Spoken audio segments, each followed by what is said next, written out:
In the heart of the sprawling grand palace of Siam, past the gilded halls of state and the temples of the Emerald Buddha, there lies another city. A city within a city, enclosed by high white walls, and governed not by ministers or generals, but by its own sun and moon, its own rhythms, its own quiet laws. This is the Phai Nai, the inner palace, a world inhabited almost entirely by women.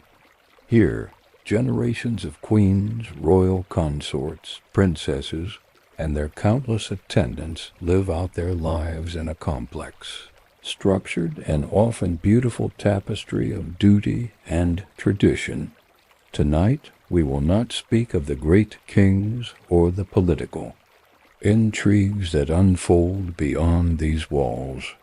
Instead, we will step quietly inside and follow the passage of a single day. We will witness the world through the eyes of one of its residents, a court lady, and learn of the quiet arts that give her life its shape, its meaning, and its serene, unhurried pace. The day does not begin with the sun. It begins with a sound, the faintest resonance of a distant temple gong, a deep, mellow tone that travels over the palace walls and settles into the still, humid air of the sleeping chambers. It is a sound that does not startle, but rather coaxes the world from its slumber. It is less a command to wake than an invitation, a low, vibrating hum that seems to emanate from the earth itself, spreading through the wooden floors and into the very bones of those who lie sleeping. Inside her quarters the air is thick and warm, a familiar blanket woven from the scents of the previous day. The dominant note is polished teakwood, a fragrance that is both sweet and sturdy, the very structure of her world. Beneath it lies the lingering perfume of last night's incense, a ghost of sandalwood and benzoin, and under that the faint, clean smell of cotton and the human scent of sleeping bodies. There is no sound yet within the room, save for the soft, even breathing of the young attendants sleeping on woven mats nearby. Their chests rise and fall in a gentle, synchronous rhythm, a quiet testament to shared existence. For a long moment, there is only this profound stillness. It is a state of being between dream and wakefulness, a precious, liminal space. Her body, finely tuned to the palace clock, knows the rhythm of this hour without conscious thought. It is a time for gathering oneself, for letting the world outside the body slowly come into focus. The dreams of the night, fragments of memory and imagination, dissolve like mist.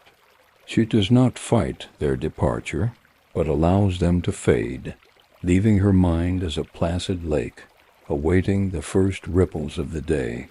She rises not with a jolt, but with a slow, deliberate grace.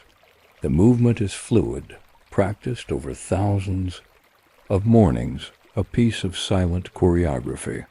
First, she pushes herself up onto one elbow, the muscles of her arm taking her weight without a tremor.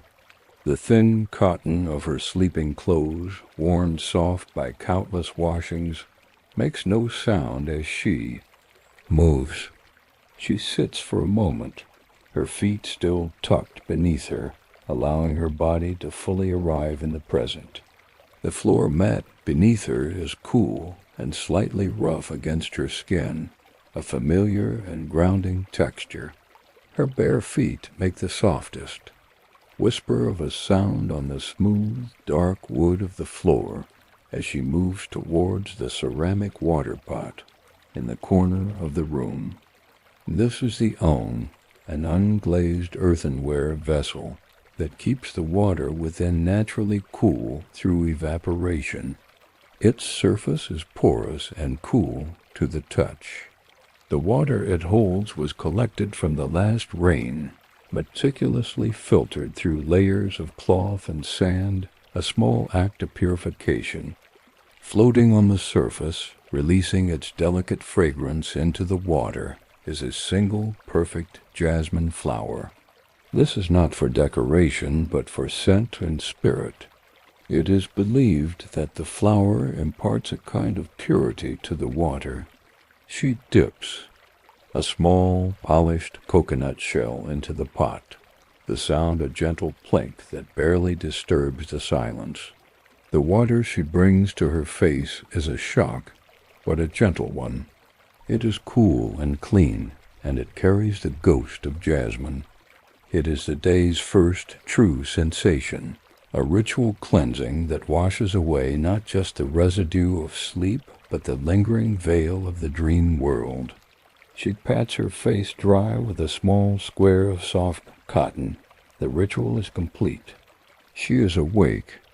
The day has begun, not with a rush, but with a quiet and mindful series of small, perfect actions.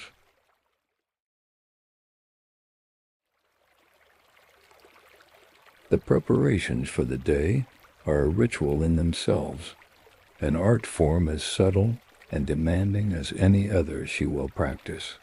On a low wooden table, polished to a deep luster by years of care, sits an array of small earthen pots and polished shells. This is her toilette. There is no glass mirror as we would know it. Her reflection is a soft, indistinct shape in a highly polished brass dish, a gentle impression rather than a stark reality. It encourages a focus on feeling and process, rather than on perfect appearance. The first scent of the day is camin, or turmeric. She takes a small piece of the dried, gnarled root and grinds it against a rough stone surface with a few drops of water. The friction releases its vibrant, earthy fragrance and creates a thick, golden yellow paste.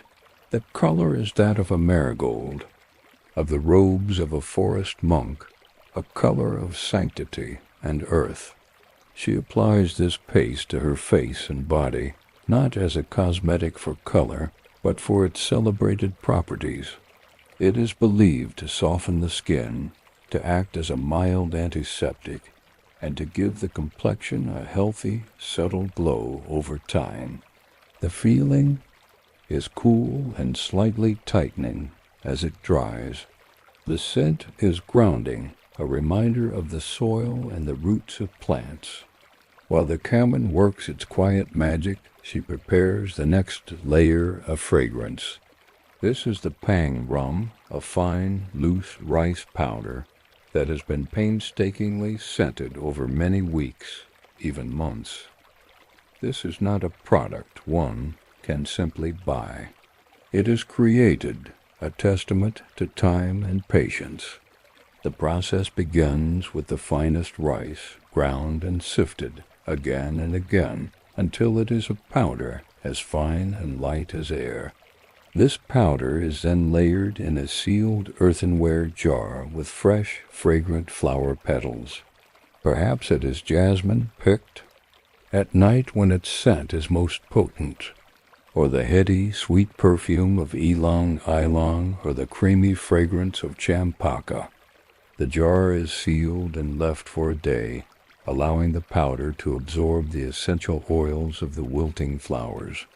The next day, the old petals are removed, and a fresh layer is added.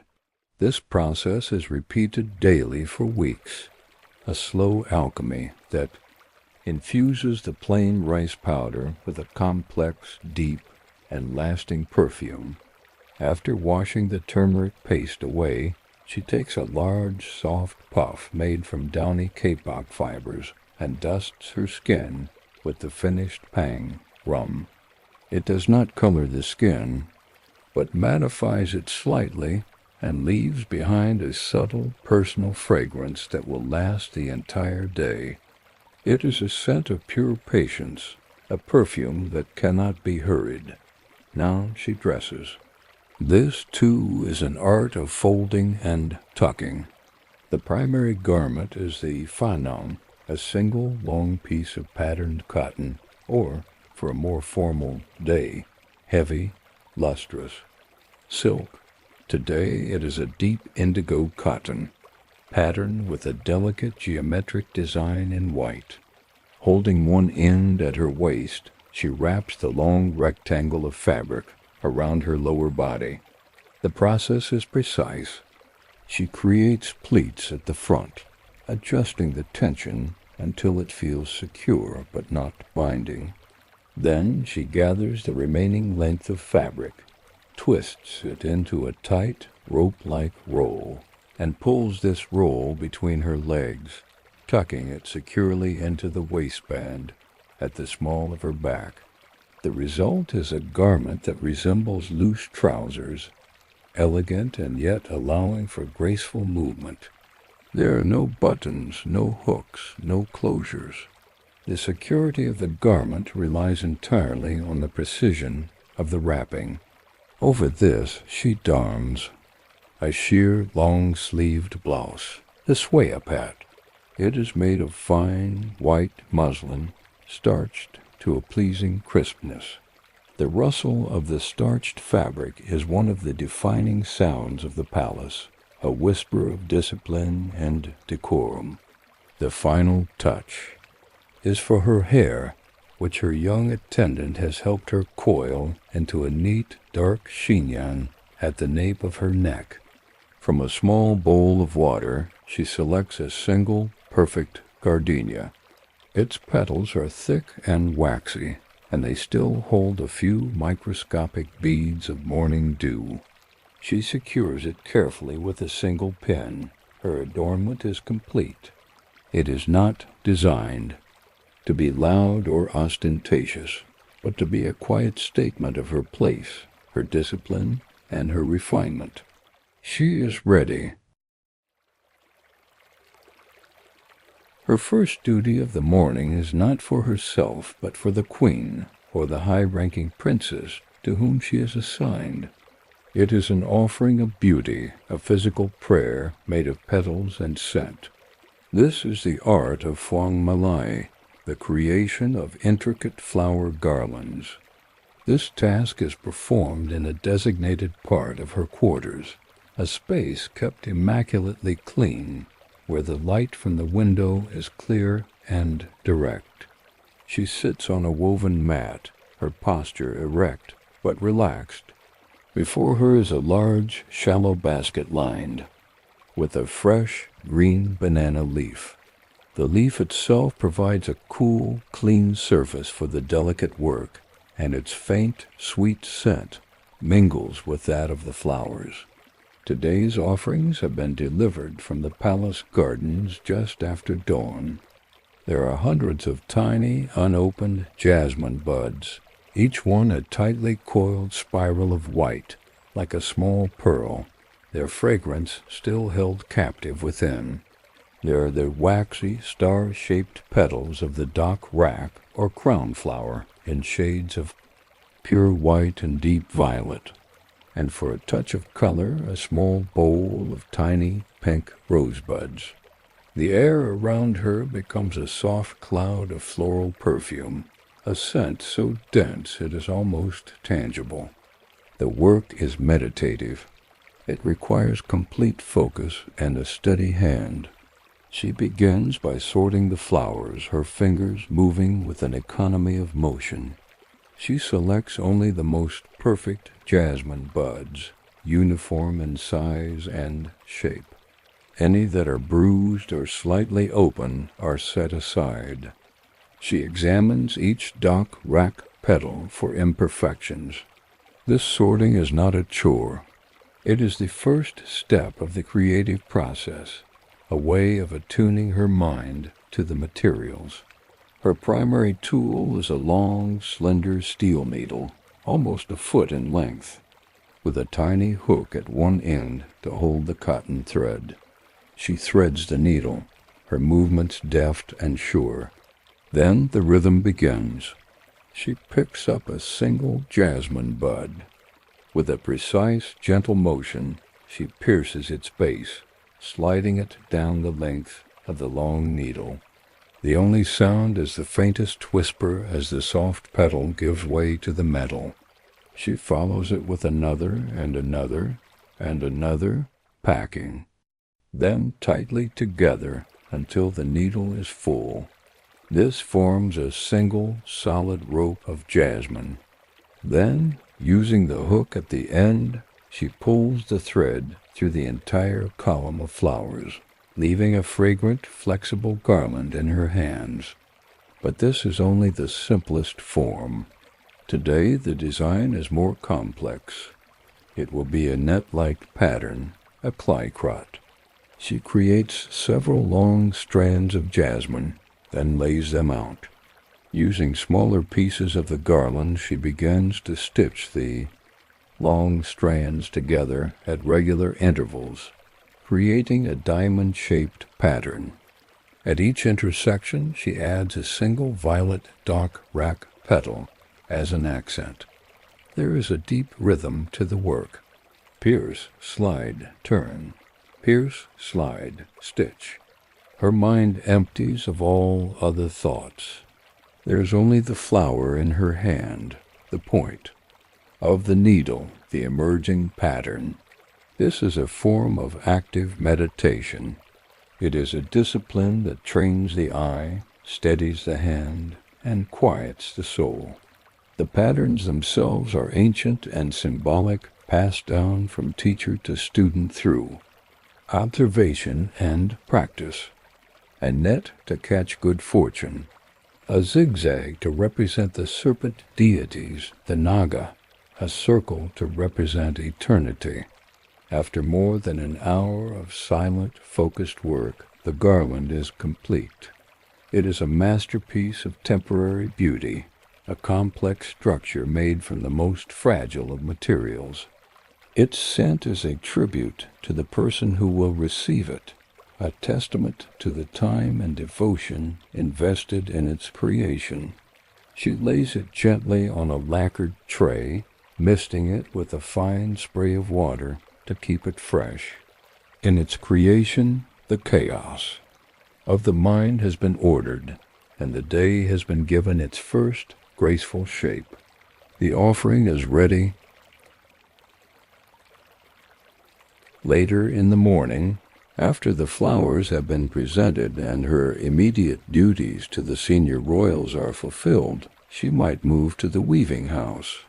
This is a long, open-sided pavilion within the inner palace grounds, a space dedicated to one of the kingdom's most revered and time-consuming arts.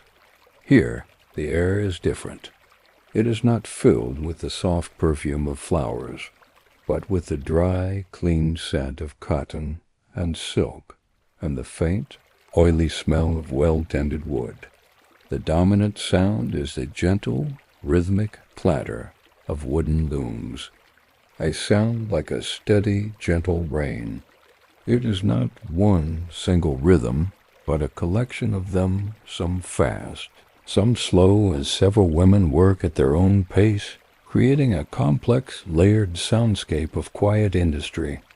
She takes her place at a large, upright loom, its frame made of heavy, polished teakwood that has been darkened by years of use. The loom is a complex machine, but it feels like an old friend. Her project, which she has been working on for many months, is already stretched upon it. The vertical warp threads, hundreds of them, are pulled taut, a shimmering field of deep crimson silk. The silk itself has a long story.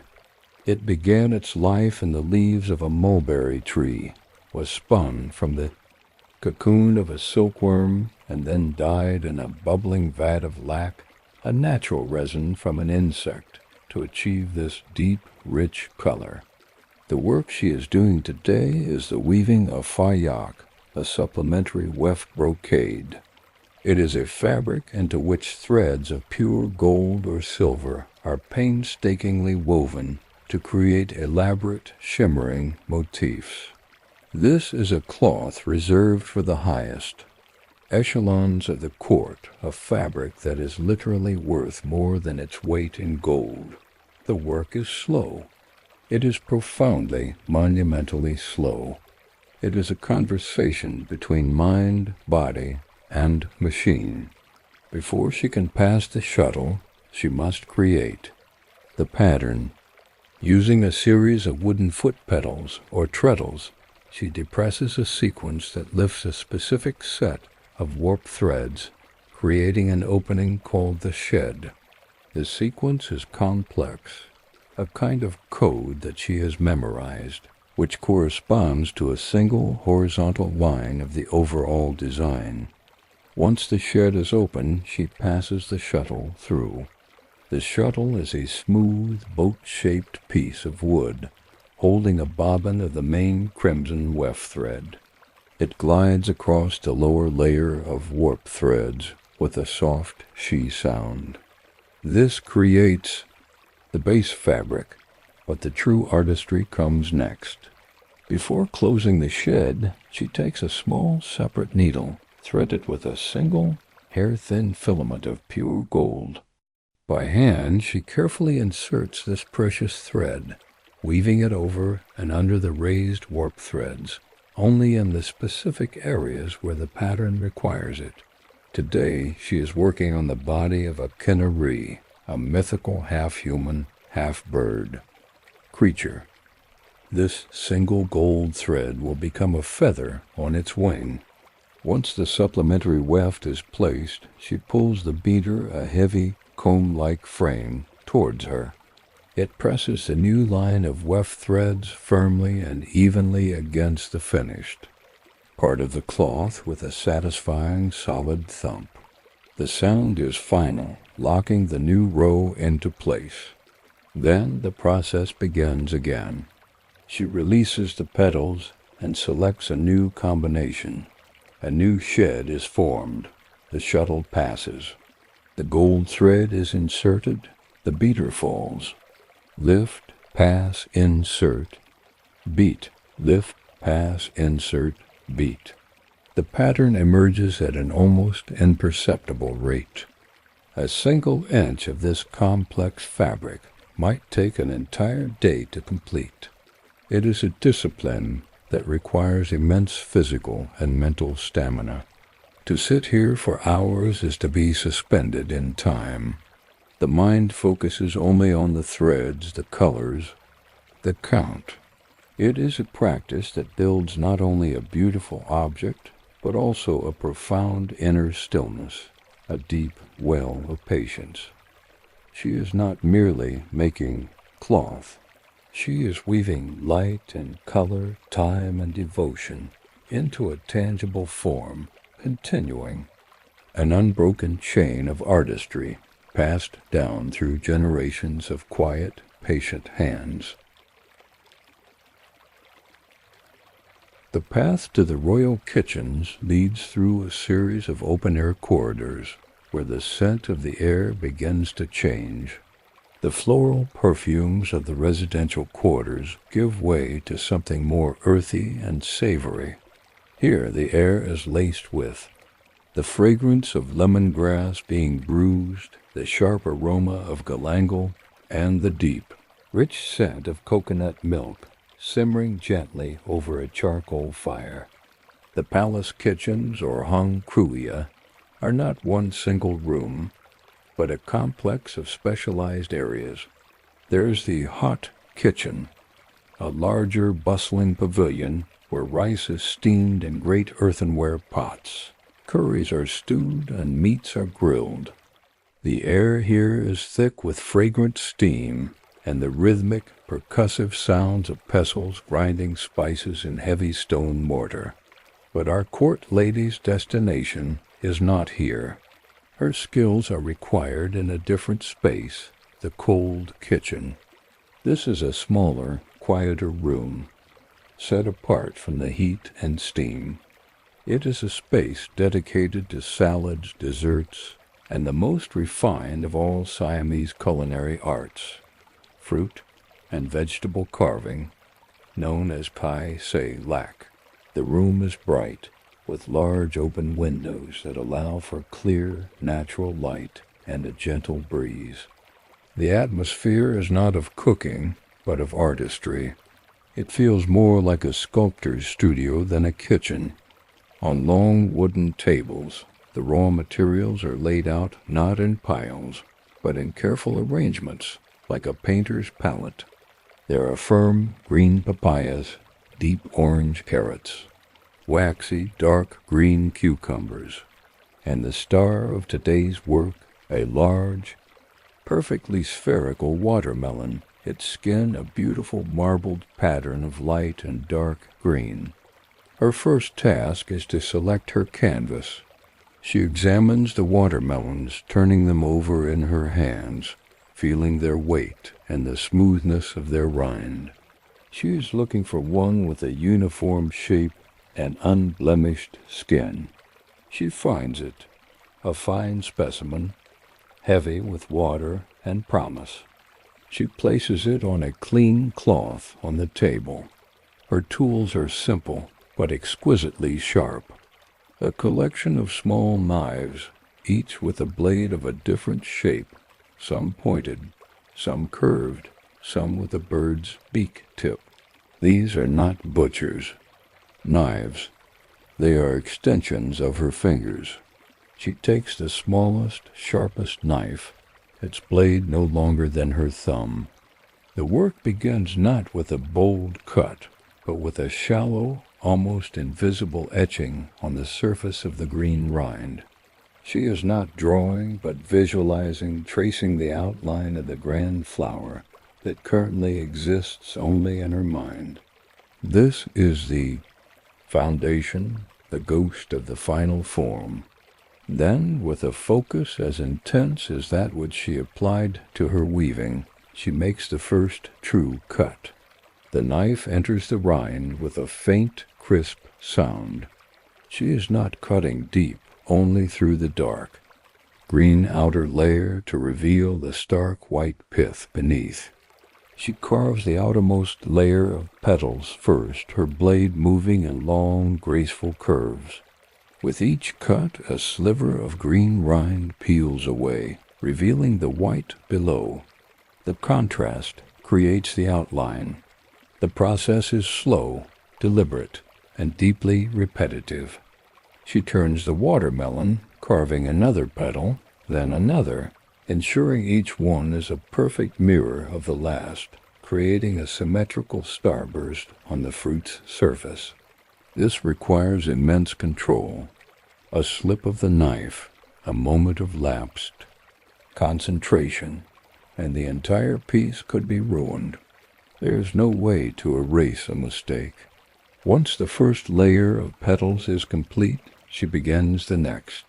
This time she cuts deeper, through the white pith to the pale pink flesh just beneath the surface. Now she uses a different knife, one with a curved blade, to carefully scoop out the material between the petals, giving the design depth and shadow. The flower begins to emerge from the flat surface, taking on a three-dimensional form. The air fills with the fresh, sweet, watery scent of the melon. She continues this process, layer by layer, moving towards the center of the fruit. Each new layer of petals is smaller and more delicate than the last, requiring an even greater degree of precision. The final petals at the very heart of the flower are so fine they are almost translucent. After more than an hour of silent, focused work, the transformation is complete. The mundane watermelon is gone. In its place sits a breathtakingly intricate rose, its petals unfurling in layers of green, white, and pink. It is a perfect, perishable sculpture. She then turns her attention to the other vegetables.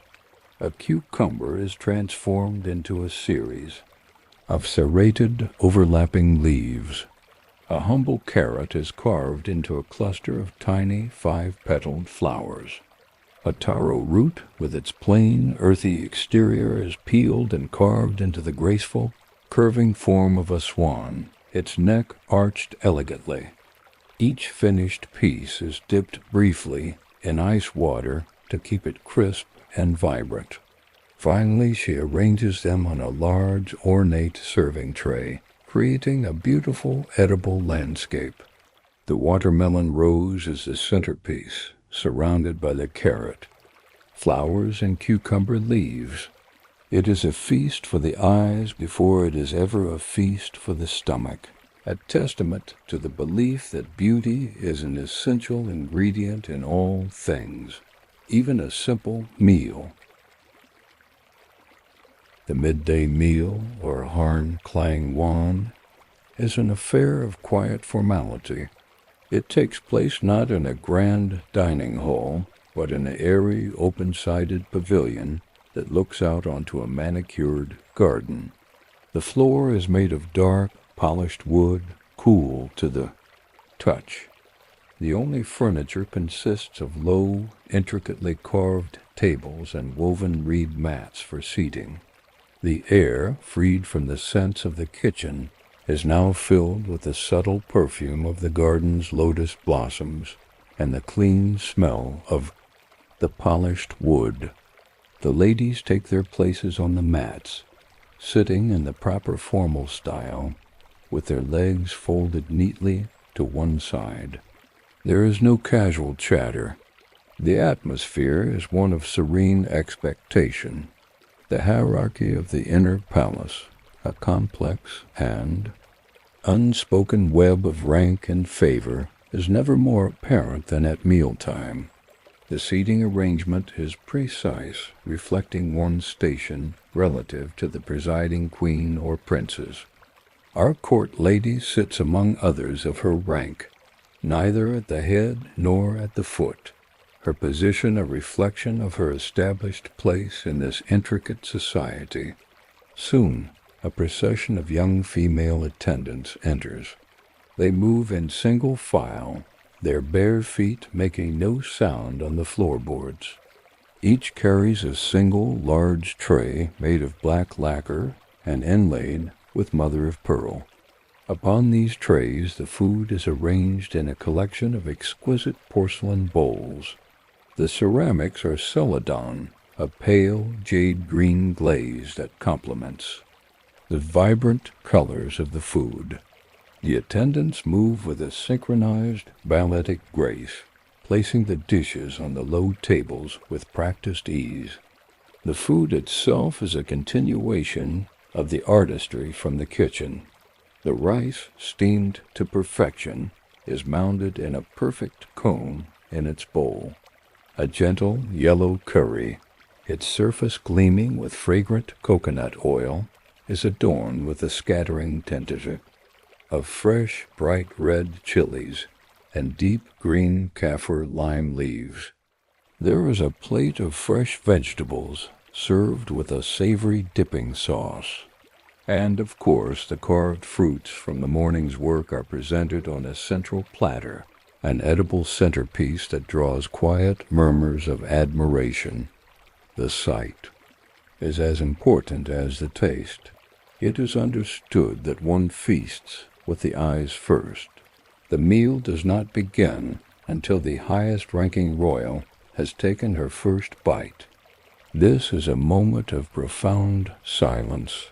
She lifts a small portion of rice to her lips with a mother-of-pearl spoon.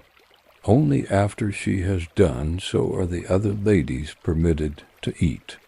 The act of eating is as stylized and graceful as every other part of the day.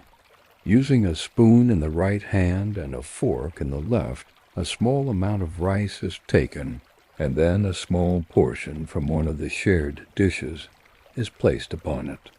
Each mouthful is small and is eaten slowly, mindfully. There is no sound of clattering utensils, no hurried chewing. Our court lady savors each bite.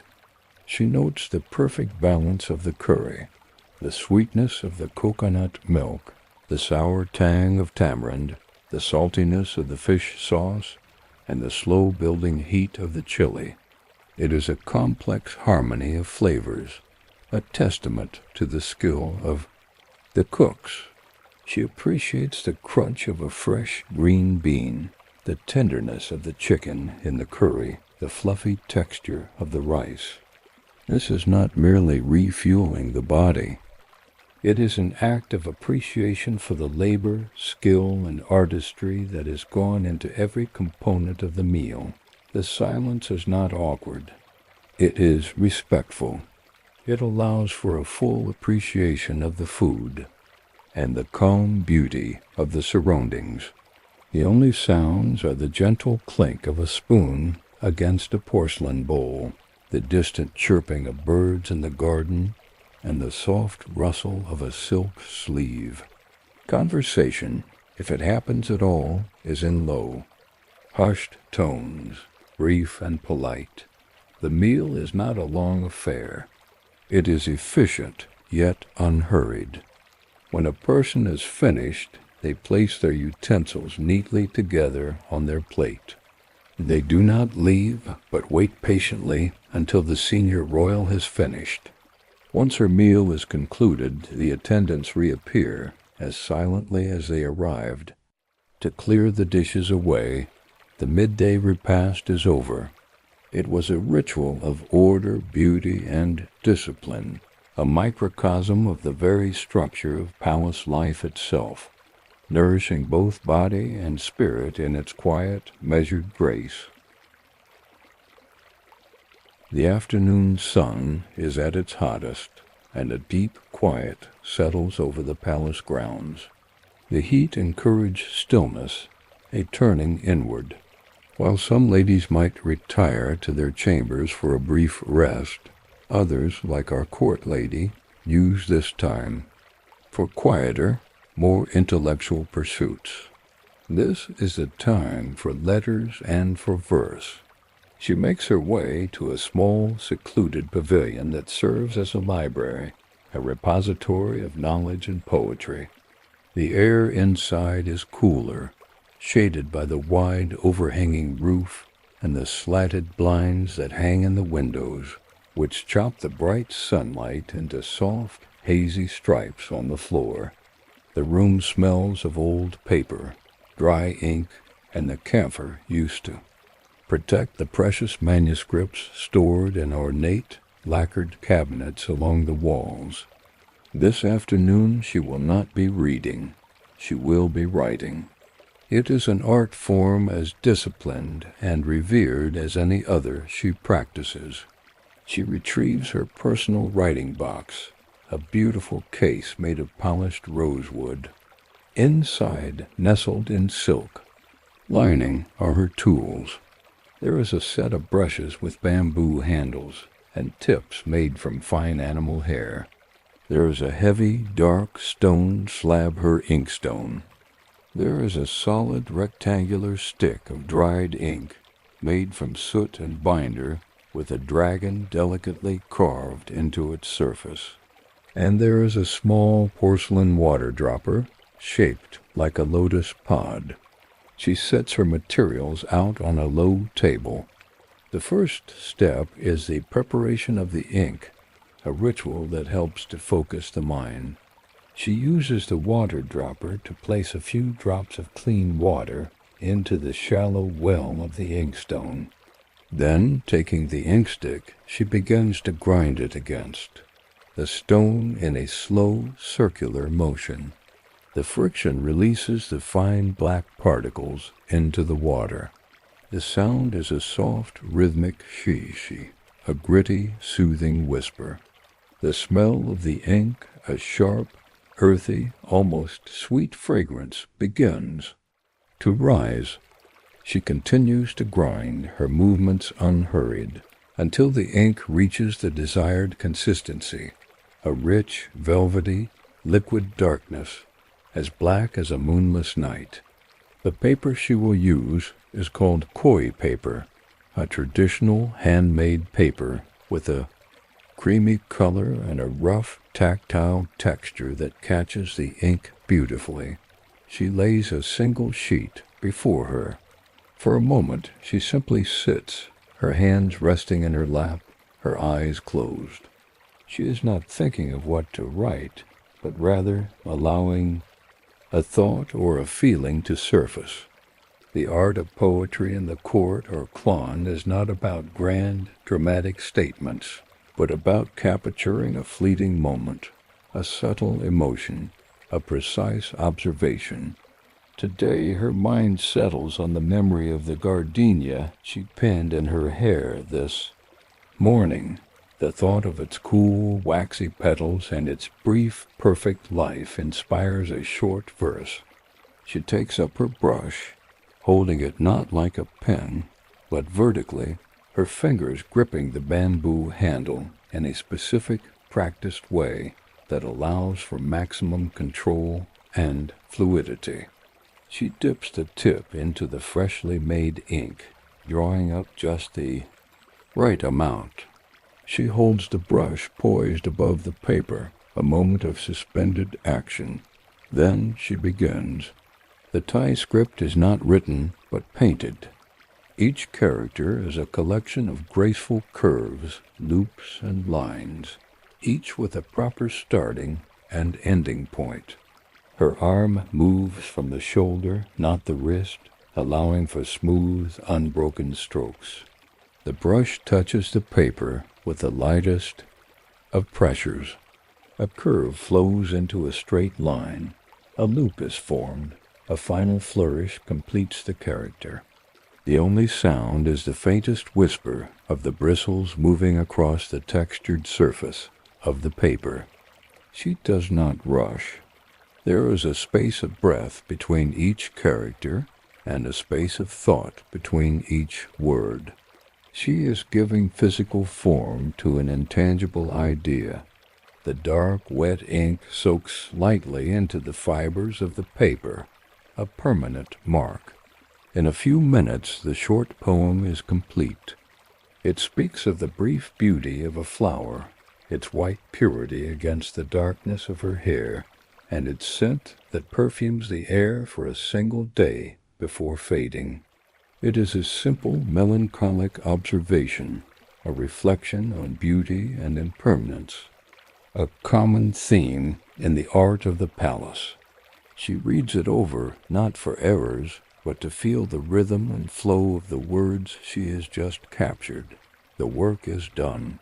The act of creation has brought a sense of quiet satisfaction of having given order and form to the fleeting contents of her mind, leaving a beautiful mark on the silent, hot afternoon. As the afternoon wanes, the fierce heat of the sun begins to soften. The light changes, losing its harsh white quality and turning to a warm liquid gold that bathes the palace in a gentle, forgiving glow.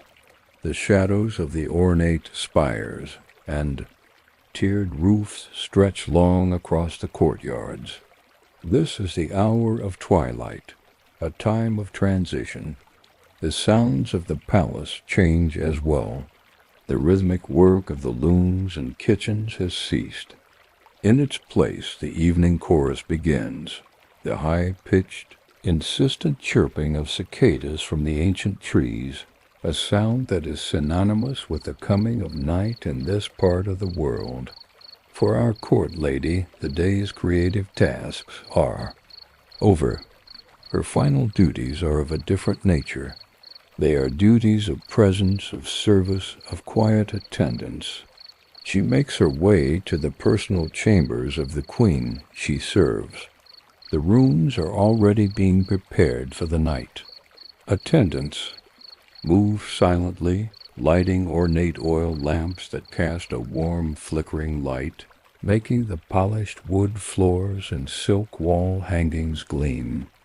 The air is scented with the sweet, smoky fragrance of burning frankincense, a scent meant to calm the mind and purify the space for the evening.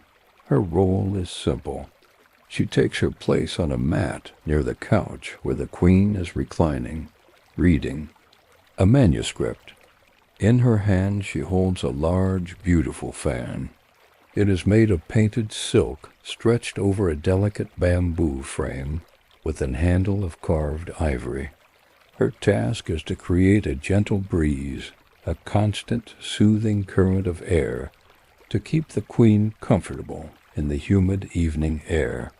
This is not a task that requires thought, but it does require focus.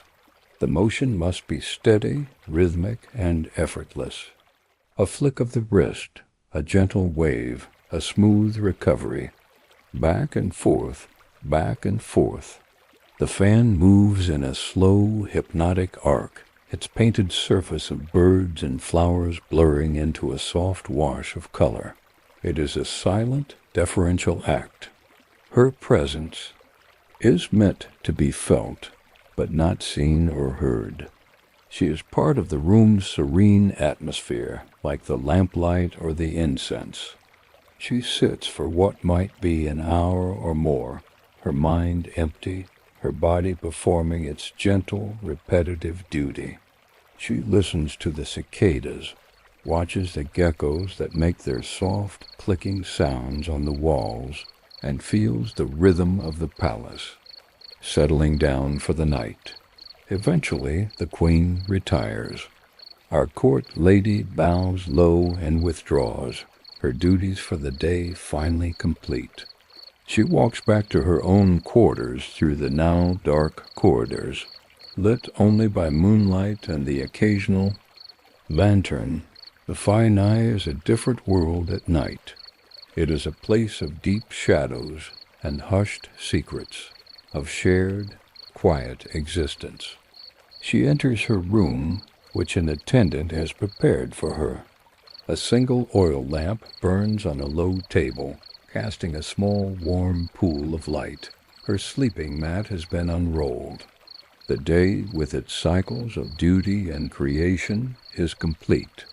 It was a day like the one before it, and likely much like the one to come. It was not a life of grand events, but of small, beautiful moments.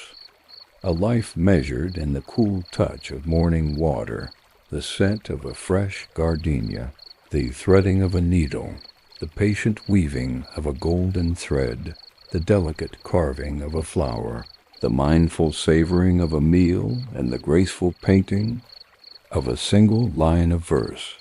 It was a life lived within the quiet arts, in a world held separate from time. She extinguishes the lamp. The small flame sputters for a moment and then is gone, plunging the room into a soft, velvet darkness. And now, as the last echo of the final temple gong fades into the vast, silent canopy of the night, the palace sleeps. Good night.